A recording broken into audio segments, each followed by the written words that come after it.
ثم يوم القيامة يخزيهم ويقول أين شركائي الذين كنتم কিছু সংখ্যক মানুষের তেলাওয়াতের দ্বারা যখন তেলাওয়াত শুরু হয় কোরআনে কারিমের তেলাওয়াতের দ্বারা তাদের ঈমান বৃদ্ধি হতে থাকে। আমাদের প্রথম প্রতিযোগী ঢাকা উত্তরের বন্ধু আব্দুর রহমান বিন নূর। আসসালামু আলাইকুম ওয়া রাহমাতুল্লাহি ওয়া বারাকাতুহু। ওয়া আলাইকুম আসসালাম ওয়া রাহমাতুল্লাহি ওয়া বারাকাতুহু।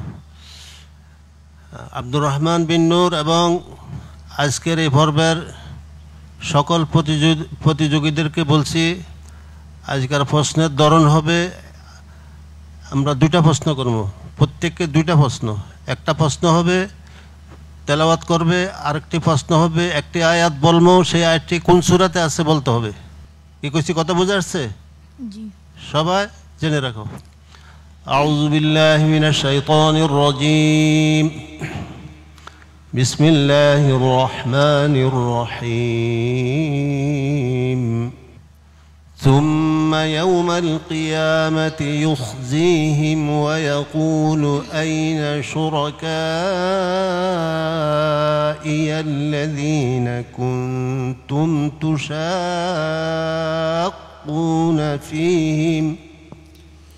أعوذ بالله من الشيطان الرجيم. بسم الله الرحمن الرحيم. ثم يوم القيامة يخزيهم ويقول أين شركائي الذين كنتم ويقول أين شركائي الذين كنتم تشاقون فيهم.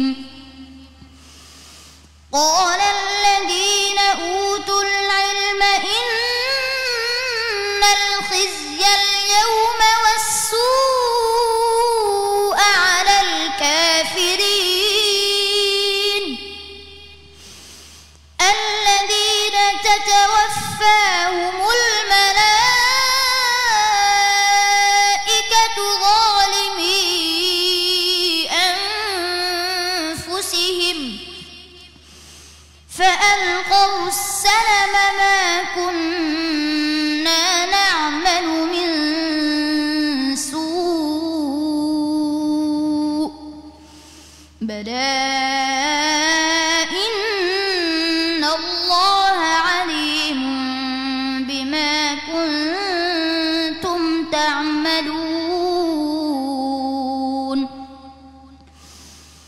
فادخلوا أبواب جهنم خالدين فيها فلبئس مثوى المتكبرين.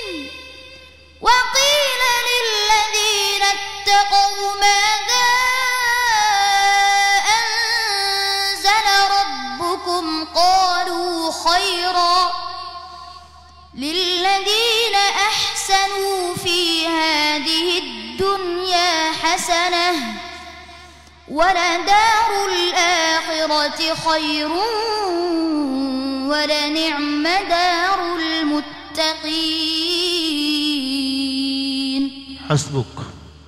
أعوذ بالله من الشيطان الرجيم. جنات عدن تجري من تحتها الأنهار خالدين فيها وذلك جزاء من تزكى. سورة طه. سورة طه. ما شاء الله، حياك الله، بارك الله فيك. صدق الله العظيم. ما شاء الله।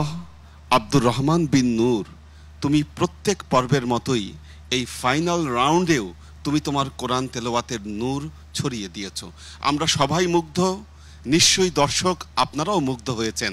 চলুন দেখে আসি আমাদের বিচারকরা মুগ্ধ হয়েছেন কিনা। উস্তাদুল হুফাজ শেখ আব্দুল হক হাফিজাহুল্লাহ। জি আলহামদুলিল্লাহ। আব্দুর রহমান বিন নূর, নামের শেষে নূর শব্দটি আছে, মনে হয় তার পিতার নাম সাথে সম্পৃক্ত। আলহামদুলিল্লাহ, তার তেলাওয়াতের মধ্যে নূর চমকাইতে থাকে। আল্লাহ পাক ইরশাদ করছেন, যাদাতহুম ঈমানান ওয়া আলা রাব্বিহিম ইয়াতাওয়াক্কালুন। কিছু সংখ্যক মানুষের তেলাওয়াতের দ্বারা, যখন তেলাওয়াত শুরু হয় কোরআনে কারিমের তেলাওয়াতের দ্বারা, তাদের ঈমান বৃদ্ধি হতে থাকে, ঈমান বাড়তে থাকে। সেই তেলাওয়াতের আসর এরকম হয় যে যারা আল্লাহ যাদেরকে তৌফিক দিয়েছেন তাদের তেলাওয়াতের দ্বারা মুমিনের ঈমান বাড়তে থাকে।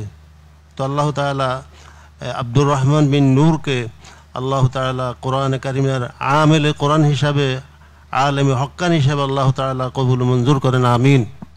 আব্দুর রহমান বিন নূর, আল্লাহ তোমাকে অসাধারণ প্রতিভা দান করেছেন।